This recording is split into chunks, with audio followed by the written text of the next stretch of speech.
Welcome to the Build a Life After Loss podcast, where we believe grief is a season, not a life sentence. We want to support you in your grief and your healing journey. Our aim is to encourage your hope in the future and strengthen your confidence so that you can build a life of purpose and joy. I'm your host, Julie Clough, certified life coach and grief specialist. Hello, my friends. Welcome to episode 79, The Chaos of Grief. Well, I'm excited to share with you what I've discovered this week, the things that I've learned as I finished my book, the new book that I'm writing. I'm sending my manuscript to the publisher tomorrow, and it feels amazing to finish this phase of the book.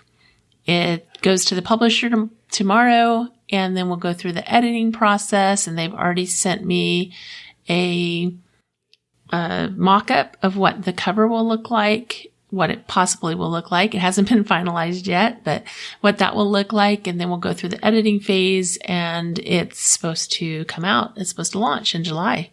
So super excited about that. And hopefully by July, we'll be in a position to be in groups again. And this may be a perfect book for your book club if you're involved in book club or some other thing. So I am thrilled. I'm so excited to be at this place with this book, because this is a book that's been on my mind for a long time, and I've been working on it actively for the past a little over 6 months. So pretty exciting.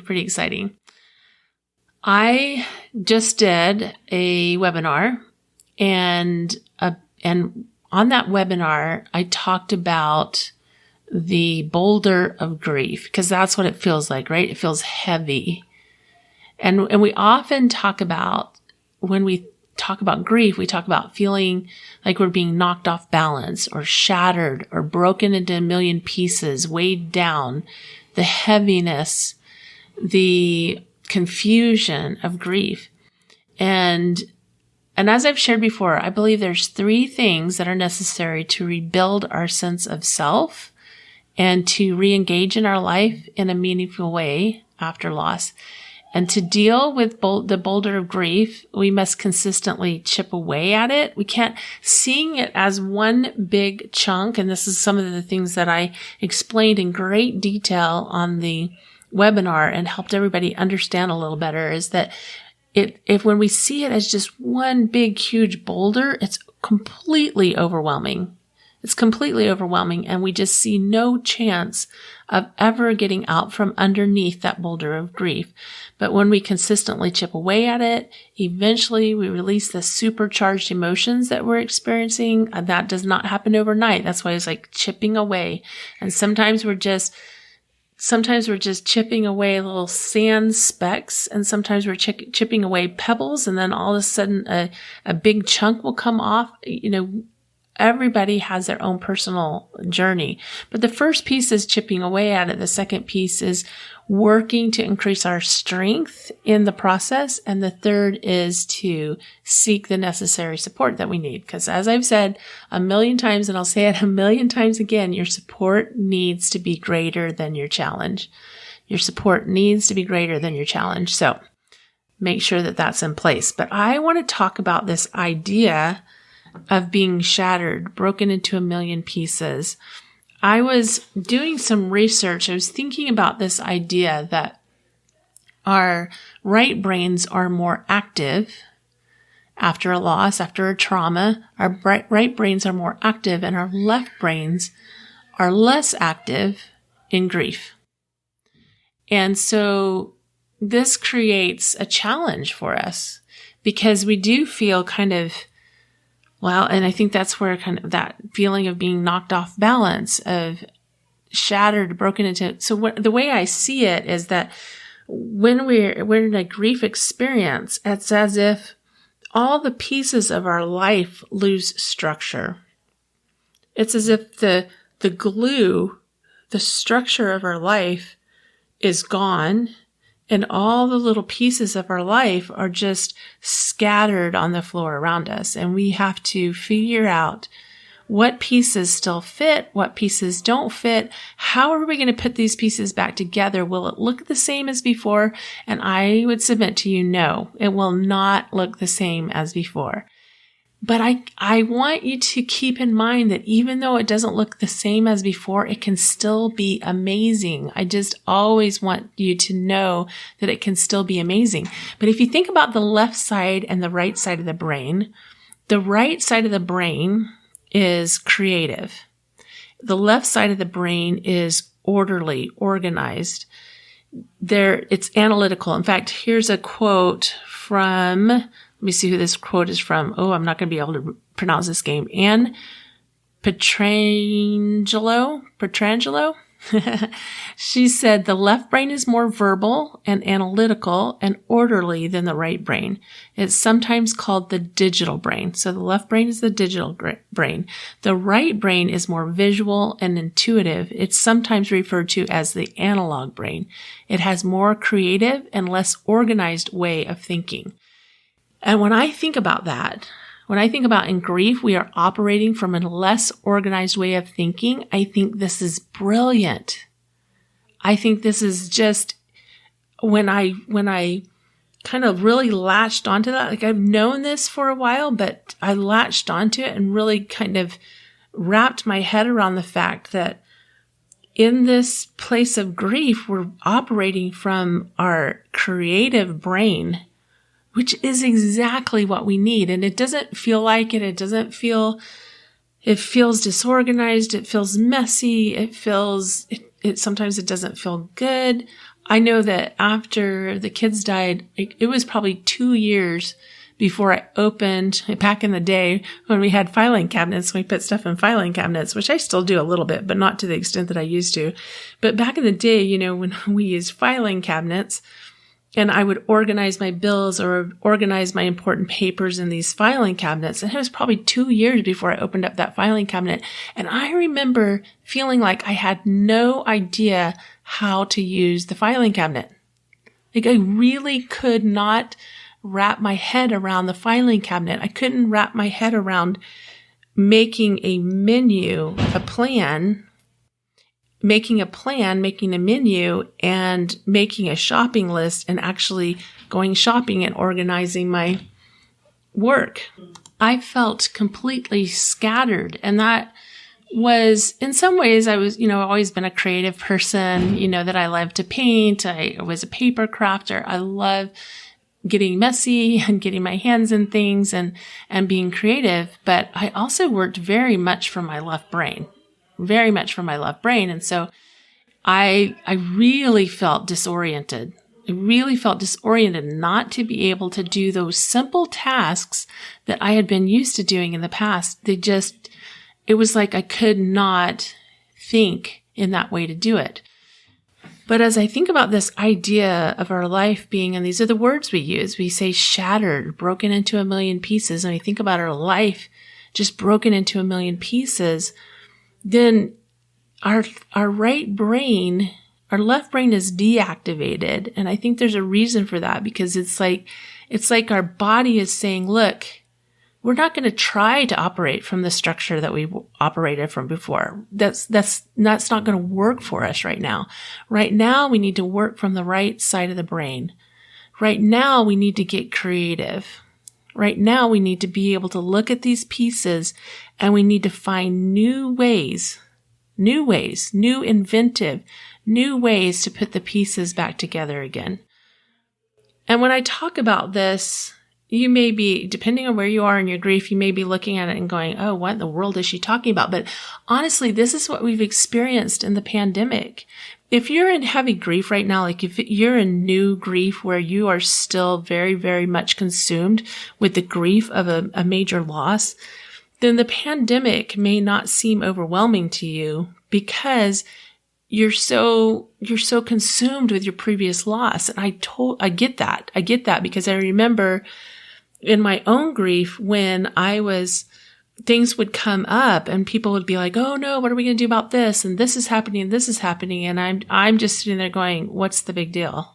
I could not I could not focus on another thing because my brain was consumed with my previous grief. So the pandemic may be affecting you in different ways depending on where you are in your previous grief journey. But if you're in that place where you were rebuilding from your grief and you were finding life again, you were finding purpose again, you were finding joy again, and then this pandemic comes along, then it did. Like for me, I felt it really disassemble my life. And I did feel like things were kind of broken into pieces, and not in the way that like a major loss. Like if I lost somebody to the coronavirus, then that would be a whole different level of grief. But just all of the losses that we've experienced as a community creates grief. And so I did feel like a little bit like the pieces of my life felt unorganized and unstructured. And the fact that our left brain kind of slows down, deactivates, and allows our right brain to come in and go, okay, what is this going to look like? How am I going to put these pieces back together? I want to read to you a quote from an article called How Grief and Creativity Work Together. This is from Sarah Watson. She said, research shows that experiencing sadness results in a deactivation of the left prefrontal areas of the brain relative to the right prefrontal areas, says Dr. Shelley Carson, a lecturer at Harvard University and author of Your Creative Brain. While the left hemisphere specializes in positive emotions like joy and hope, the right hemisphere dispenses emotions like anxiety. Unsurprisingly, the right hemisphere is more active during periods of grief. Here's the hitch. The main problem during grieving seems to be the relative deactivation of the left hemisphere rather than the overactivation of the right hemisphere, Carson says. So even if creativity can help to heal and redirect, people don't always feel like tapping into their creative sides following a loss or trauma. And that is super important to remember. This is part of, she really identifies what's happening and where the problem lies. She even suggested that the left hemisphere specializes in positive emotions and the right hemisphere dispenses emotions like anxiety. This is what we experience in grief. The positive emotions we feel less and less of, the negative, what we call the negative emotions, anxiety, depression, those types of things are the emotions that we feel in grief. But it's also the right hemisphere that is our creative side. And so when we can, as I read this, I thought about how I love to craft. It was one of the first things I went back to. And there was a lot of things that I had a tremendous amount of interest in before the accident that I never picked up again. I never got interested in again. And that's okay. Totally okay. But there were certain things that I still wanted to do.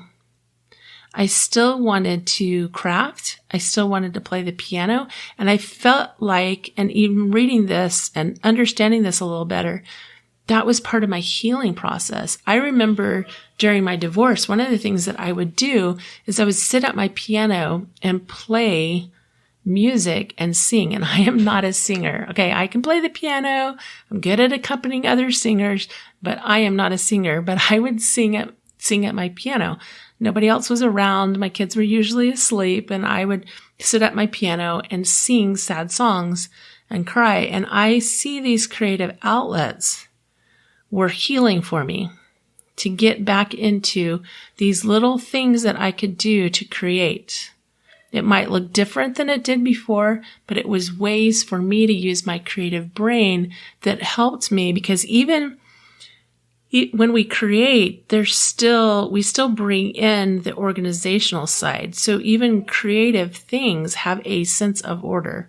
If you think about the piano, and I just wrote about this in my book, it's this, when you think about music and like piano music and music in general, and this creation of music and playing music and being involved in that creative endeavor, or even listening to music, there's a difference between a toddler banging on a piano and the piano music that we hear from artists who understand rhythm, who understand the structure of the music, who can take those same notes that the toddler is playing and put them in an order that creates beauty. And so as we endeavor to use the creative side of our brain that's being activated, that we're left with, we actually enhance our healing. So I just loved this kind of two parts that I thought about as I thought about how our body does this, how it deactivates the left hemisphere of our brain and activates the right hemisphere, and how we really do need our creative senses to put everything back into order. And it doesn't go into the same order. And I think that on the other side of grief, for me, that's one of the beauties of it, is that we don't put everything back into the same place, that we create a new structure, we create a new life, we create a new wonderful existence. And the second piece is this idea that using our creativity, in whatever way that we want to or need to, or we seek to do, that can actually help us to heal. It can help us to use that piece of our brain that's activated, that also bridges the gap. It bridges it bridges between the right brain and the left brain. So I hope that these thoughts that I had today are helpful to you in your own journey. I would love to hear what you thought of this. And if you had any other thoughts about this, I just found this so fascinating, this whole idea that our right brain is in charge. And that does not sometimes feel comfortable, does it? Because it's like we're using half our brain. And even if you're a right brain person, some of us have more of a left brain way of going about life, and others of us have more of a right brain way of going about life. And I'm somewhere in the middle. But if you are a left brain person and all of a sudden you find your left brain is being deactivated and you're having to operate from your right brain, like in addition to the grief and the emotions that you're feeling, that's not comfortable. And if you're a right brain person and that left brain shuts down, even though we think that we're operating almost entirely from our right brain, in normal life, we aren't. Our left brain is still there. So if you're a right brain person and you see that left brain deactivated, you're going to experience more disorder than you have experienced in the past.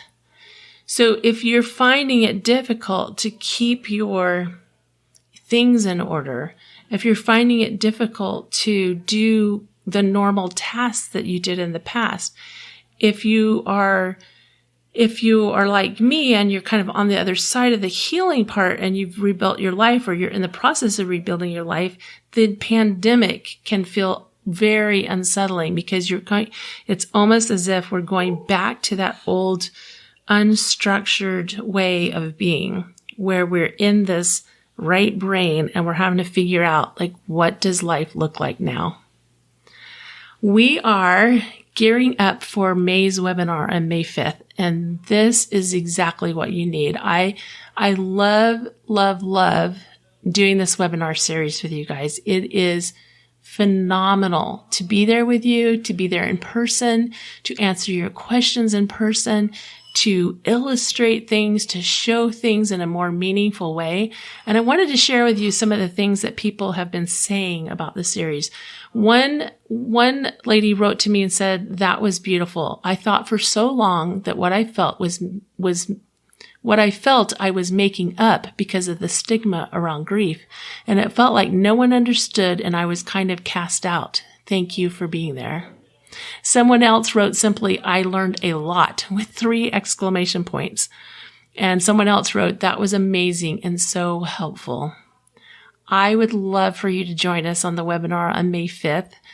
If you would like to join us, go to the show notes, click on the link. That is where or if you're on our mailing list, if you're not, get on the mailing list, go visit buildalifeafterloss.com and get on the mailing list. But in the show notes or on the emails, that's where you're going to find the link to register. You have to register for the webinar in order to get the link to the webinar on the day that it happens. And if for some reason you're like, I want to be there. I want to be there, but I don't know if I can be there at the time that it's set. I think we have this one set up for 6:30 till 8:30, which is Mountain Time. I think we have it set up for that time. And in the evening, not in the morning, but in the evening. So if you look at that time, you go, I don't know if I can make that. That's okay too. Go ahead and register. We have a discount code in the show notes right now on the emails. So be sure to register soon so that you can get a third off. So you're getting 33% off by registering early. Anyway, super excited to be there with you for that. I know it will be so beneficial for you. It's just amazing the things that we learn and the way that we are able to support each other. So remember, I believe in you. Have a great week. Bye.